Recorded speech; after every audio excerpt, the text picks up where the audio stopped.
Hello folks, welcome back.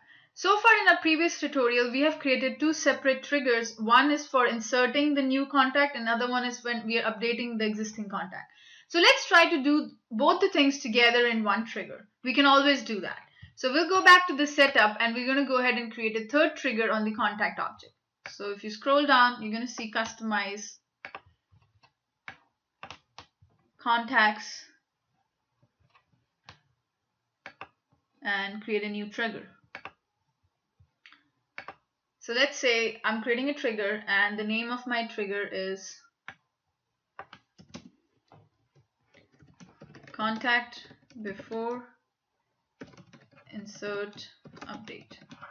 And the events, I can have now two events. One is before the insert, so I can say before insert, and the other one I can say is before update.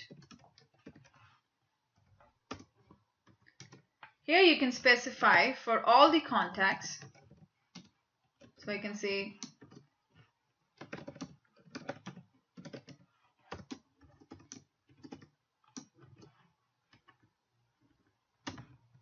if the trigger is of type insert.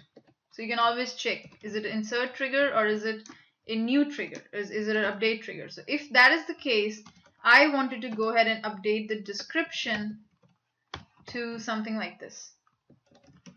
Contact created successfully by insert trigger. Else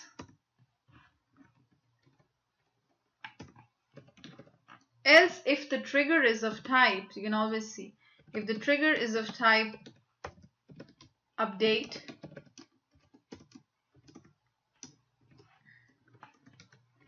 you can update the description to something else. You can say the description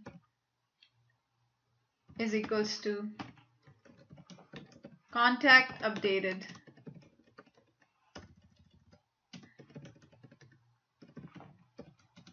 by else update block.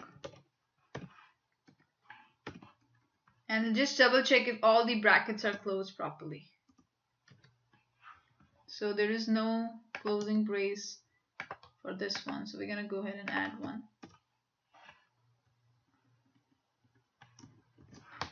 So everything looks good. So we have created a trigger where we have added before and insert events together. So now if we're gonna insert a new record, this will be executed. If you're gonna update a record, this is gonna be executed. So let's say we wanted to add another record. So let's say we are gonna go ahead and say contact